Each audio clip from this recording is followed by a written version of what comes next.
2024 was Star Trek's saddest year since the franchise's decline in 2005. For a franchise built on optimism, reinvention, and the belief that tomorrow can be better than today, Star Trek has always been remarkably resilient.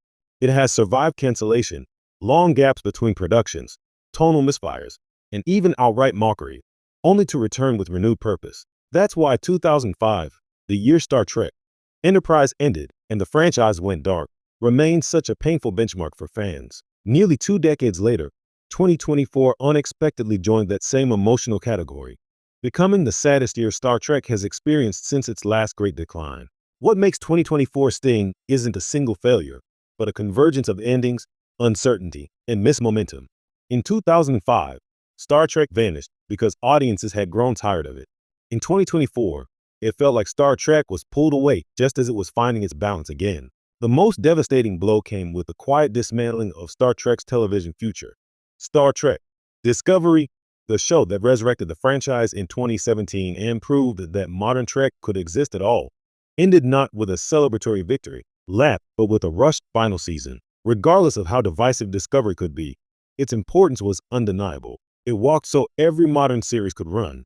Watching it bow out with little fanfare felt less like a finale and more like an afterthought. Then came the cancellation of Star Trek Lower Decks. For many fans, it was the most consistent Trek series of the modern era, a show that understood canon deeply while still having the confidence to poke fun at it. Lower Decks didn't just love Star Trek, it knew it. Losing that voice meant losing one of the franchise's clearest expressions of joy, and its absence left a tonal hole no other current series could fill. Even Star Trek Prodigy, which had already endured one near-death experience, continued to live in a strange state of limbo. Praised for bringing new generations into the fold, Prodigy represented Star Trek's future audience, and yet it still felt like a show perpetually fighting for the right to exist. For a franchise about nurturing the next generation, the irony was painful. Worse than any single cancellation was the growing sense of hesitation from the studio itself. In previous eras, Star Trek stumbled forward boldly, sometimes to its detriment, but always with confidence. In 2024, that confidence seemed shaken. Announcements slowed. Long-promised projects drifted without updates. The once ambitious vision of a constantly expanding Trek universe began to feel tentative and risk-averse. This is where the comparison to 2005 becomes unavoidable. Back then, Star Trek didn't fail because it lacked ideas. It failed because it stopped believing in itself.